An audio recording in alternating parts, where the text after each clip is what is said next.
இயேசு கிறிஸ்துவின் இனிதான நாமத்தில் இன்றைய ஆவிக்குரிய சிந்தனைக்கு உங்களை அன்புடன் வரவேற்கின்றோம். இப்போதும் ஒரு பாடலுக்கு பின்பு உங்கள் சிந்தையை தெளிவிக்கும் ஆவிக்குரிய செய்தியை கேட்கலாம்.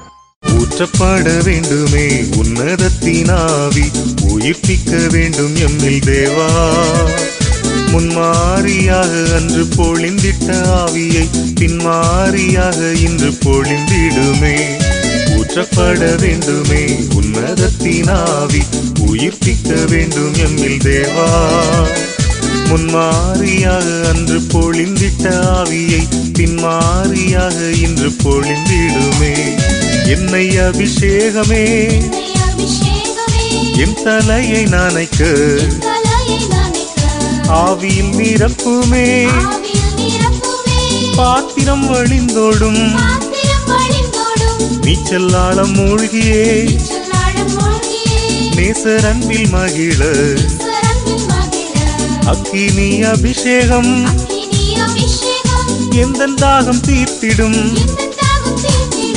ஊற்றப்பட வேண்டுமே உன்னதத்தின் ஆவி, உயிர்ப்பிக்க வேண்டும் எம்மில் தேவா.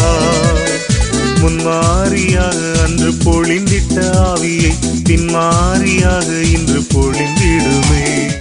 ஆண்டவர் இரட்சகருமாகிய இயேசுவின் இனிதான நாமத்தினால் உங்களை வாழ்த்துகிறேன். இந்த நாள் நம்முடைய ஆவிக்குரிய சிந்தனைக்காக 1 கொரிந்தியர் 2 அதிகாரம் 10 வசனத்தின் ஒரு பகுதியை நான் வாசிக்கிறேன். நமக்கோ தேவன் அவைகளை தமது ஆவியினால் வெளிப்படுத்தினார். பாருங்கள், தேவன் தமது ஆவியினால் காரியங்களை வெளிப்படுத்துகிறவர். எவைகளை? முந்தின வசனம் சொல்கிறது, எழுதியிருக்கிறபடி தேவன் தம்மில் அன்பு கூறுகிறவர்களுக்கு ஆயத்தம் பண்ணினவைகளை கண் காணவில்லை, காதுகள் கேட்கவும் இல்லை, அவைகள் மனுஷனுடைய இதயத்தில் தோன்றவும் இல்லையாம். ஆனால் நமக்கு தேவ ஆவியினால் அவைகள் வெளிப்படுத்தப்படுகிறது என்று எழுதுகிறார். தேவனுடைய ஆவியானவருடைய காலத்தில் நாம் வாழ்ந்து கொண்டிருக்கிறோம். ஆவியானவர் நம்மோடு கூட இருப்பார் என்று சொன்னால் நிச்சயமாக வரும் காரியங்களை நமக்கு அறிவிப்பார், நடக்க வேண்டிய வழியில் நடத்துவார். அவரை குறித்து யோவான் 14 அதிகாரம் மற்றும் 16 அதிகாரத்தில் இயேசுவே தெளிவாக சொல்லி இருக்கிறார். அந்த ஆவியானவர் நம்மோடு கூட இருக்கும் பொழுது பலன் பெற்றுக் கொள்வதோடு மட்டுமல்லாமல் வரும் காலங்களை அறிந்து கொள்ள முடியும். தாவீதை குறித்து சொல்லும் பொழுது தாவீதை எதிர்காலம் மட்டுமல்ல, அவருடைய சந்ததிகள் எப்படி இருப்பார்கள் என்று சொல்லி கர்த்தர் அங்கு சொல்கிறதை பார்க்க முடிகிறது. ஆபிரகாமோடு ஆண்டவர் பேசும்பொழுதும் வரும் காலங்களை காண்பிக்கிறார், காரியங்களை காண்பிக்கிறார், சந்ததிகளை குறித்து பேசுகிறார். சொல்லிக்கொண்டே போகலாம். ஆனால் இன்னைக்கு நம்முடைய வாழ்க்கையில அடுத்து என்ன நடக்கும் என்று பயப்படுகிறோம். அடுத்து உள்ள காரியங்களிலே குழப்பமாகி பயந்து எதிர்காலங்களை குறித்து கவலையோடு கடந்து போகிற கூட்டம் தான் அதிகம். ஆனால் ஆண்டவருடைய சமூகத்தில் இருப்போம் என்று சொன்னால் நிச்சயமாகவே ஆண்டவர் வரும் காரியங்களை அல்லது வரும் காலங்களை குறித்து நமக்காக ஆயத்த பண்ணினவை குறித்து கண்களினால் பார்க்க முடியும். நம்முடைய பிரகாசமான மனக்கண்களை அல்லது ஆவிக்குரிய கண்களை கர்த்தர் திறப்பார், பார்க்க முடியும். ஆண்டவர் பேசுகிற சத்தத்தின் மூலமாக நம்முடைய காதுகள் கேட்டதை அறிந்து கொள்ள முடியும். இன்னும் தாண்டி போனால் நம்முடைய மனதில் அவைகள் தோன்றும். அநேக நேரம் சொல்றோம்லாம், மனசுல பட்டுச்சுது, ஆனா நான் சும்மா இருந்துட்டேன், நான் அப்படியே அற்பமா நிட்டேன் அல்லது அசதியா இருந்துட்டேன், கடைசியில நடந்த பிறகுதான் அல்லது கையை விட்டு போன பிறகுதான் ஐயோ இது எனக்கு தோணிச்சுதுன்னு சொல்லி புலம்புகிறவர்களும் உண்டு. இந்த நாட்கள்ல அவனுடைய சமூகத்திலிருந்து காரியங்களை கேட்போமானால் பெற்றுக்கொள்ள முடியும். ஒரு அருமையான ஏழை விதவை தாய், ஒரு மகள் ஒரு மகன், 2 பேரும் கணவன் இல்லாதனாலே கஷ்டப்பட்டு படிக்க வைக்கிறார்கள். மகள் மூத்தவள், எப்படி படிக்க வைக்க முடியும் என்று பயந்த நாட்கள் உண்டானால் அதையும் படிப்புக்குள் வந்து நல்லா படித்து வேலையும் பார்க்க ஆரம்பித்து விட்டால் எதிர்காலம் கணவன் இருந்தால் நல்ல ஒரு மணமகனை பார்த்து ஏற்படுத்தி வைக்க முடியுமே இல்லை. ஆனாலும் என் பரம தகப்பன் இருக்கிறார் என்று ஜெபத்தில வைத்து ஜெபித்துக் கொண்டே இருந்தார்களாம். ஆண்டவர் உணர்த்தினார், ஒரு நாள் உன் மகளுடைய திருமணம் நேர்த்தியா நடக்கும், நானே நின்று நடத்தி கொடுப்பேன், ஆனால் நீ எதிர்பார்த்ததை காட்டுவது பெரிதாக இருக்கும் என்று பேசுகிறார். இந்த தாய்க்கு ஒன்றுமே புரியவில்லை. ஆனால் நாட்கள் கடந்து கொண்டிருக்கிறது. ஒரு பக்கம் பயமும் வந்துவிட்டது, என்னடா பண்ணுவது என்று சொல்லி மீண்டும் ஆண்டவர் பேசினார். திடீரென்று சொல்லி காரியங்களை நான் செய்வேன், வழிகள் உண்டாகும், தடைகள் மாறும் என்று. ஒரு நாள் அப்படி இருக்கும் பொழுது அந்த ஆலயத்தின் போதகர் ஆலயம் முடிந்தவுடனே இந்த குடும்பத்தை கூப்பிட்டு பேசுகிறார்.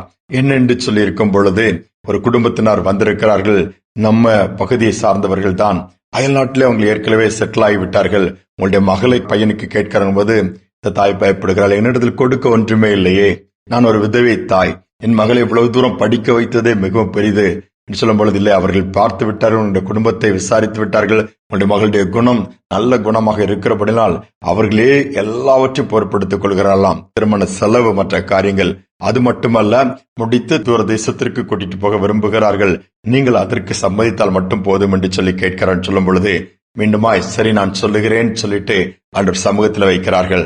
ஆண்டவர் அதற்கு சிக்னல் கொடுக்கிறார். சரி, இதை நீ ப்ரொசீட் பண்ணுமா, நான் நடத்துவேன், இதுதான் என்னுடைய நடத்தல் என்று சொல்லும் பொழுது இந்த ஊரே திரும்பி பார்க்கிற அளவுக்கு தேவநாம மகிமைப்பட்டு அந்த காரியத்தை கர்த்தர் செய்து கொடுத்தாராம்.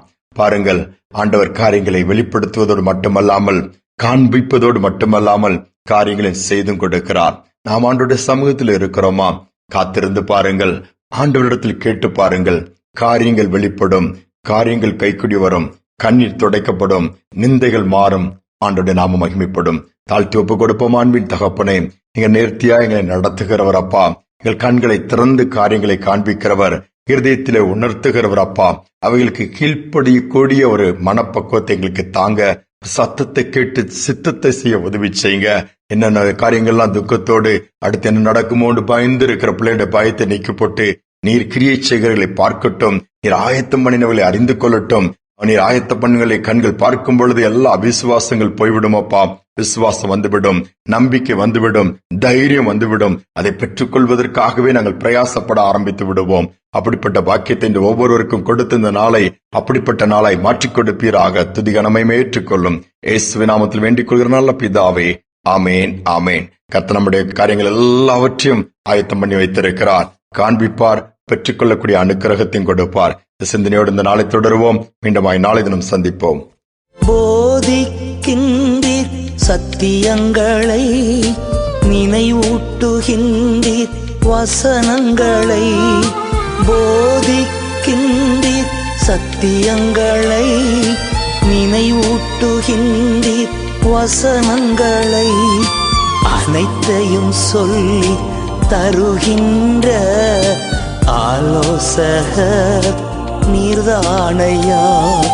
அனைத்தையும் சொல்லி தருகின்ற ஆலோசகர் நீர்தானையா.